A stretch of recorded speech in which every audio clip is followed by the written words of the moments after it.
Hey guys, Bob here from Drone Flights, Minnesota with the DJI Avata.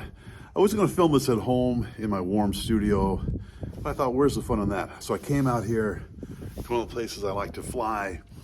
It's about -7 with the wind chill, so it's damn cold. So it's gonna speed me up, make this not too slow. But this will be maybe a little bit longer. Some of you, first of all, thanks for subbing and thanks for the comments. I love it. If you're a drone nerd like me, especially the DJI Avata, it's awesome. I love hearing the comments and people sharing stuff. And most, I'd say 90% plus people that have subbed me, I've subbed to your channels, like to see your videos as well. But I've noticed some comments about my settings on the Avata. What settings am I using? So I'm gonna go over those real quick for you.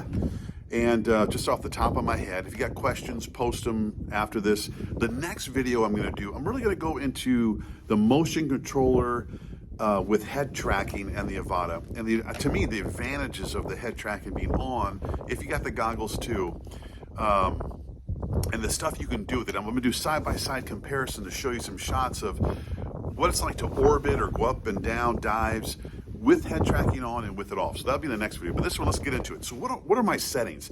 First off, I'm not a pro, right? I'm an amateur drone nerd. I love flying these things. Before this, I had the DJI Air Mavic 2, and I love that drone.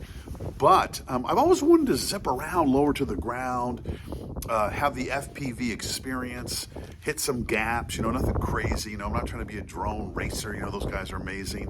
And so the Air Mavic 2 was awesome for cinematic shots, but I just couldn't quite get that other part of it I wanted.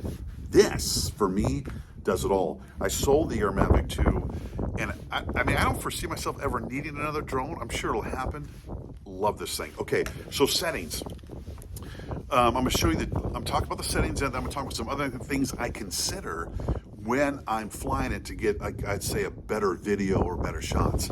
Okay, so I pretty much always fly in 4K, 30 frames a second. I've tried 2K, but I don't think it's as good as the 4K. So 4K, 30 frames a second I do. And again, these are settings just I prefer. You can do whatever works best for you and what you're looking for. But 4K, 30 frames a second. I do ISO 100, okay? I use the rule of, 30 frames a second, double it to get your aperture.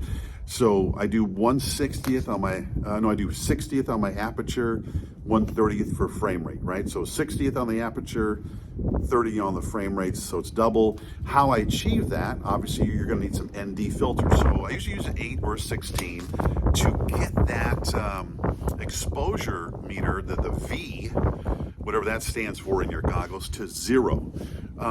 Sometimes it's a little over 1 plus or minus, but I try to get to 0 as close as I can.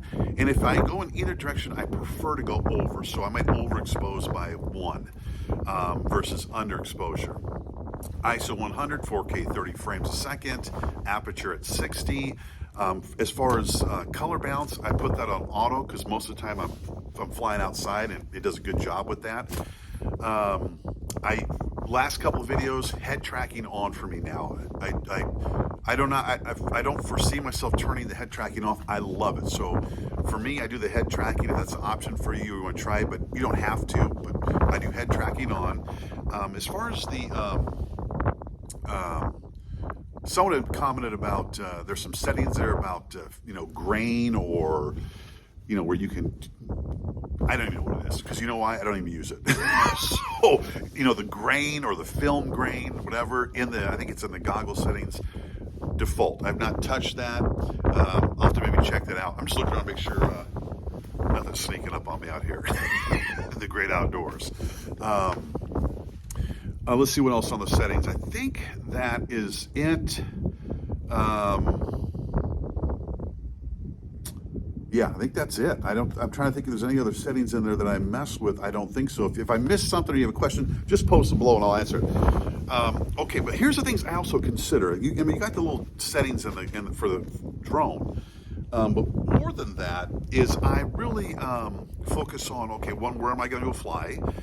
Is it somewhere that I like to fly, that I've been there before? Maybe I've been there before. Maybe some exciting shots I can get.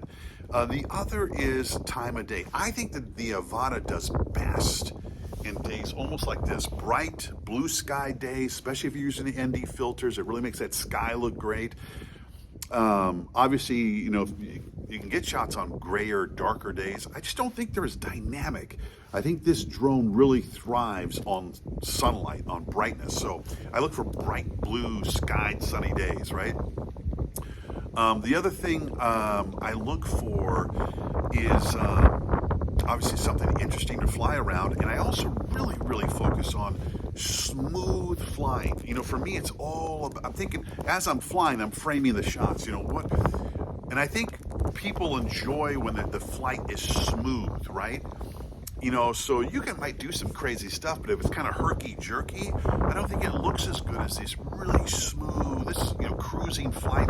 And this, again, where the Avata shines as a Cinewhoop, is cruising. So really focusing on getting those smooth turns, you know, and if you notice when you're filming that it's not smooth, just come back around, do that flight path again.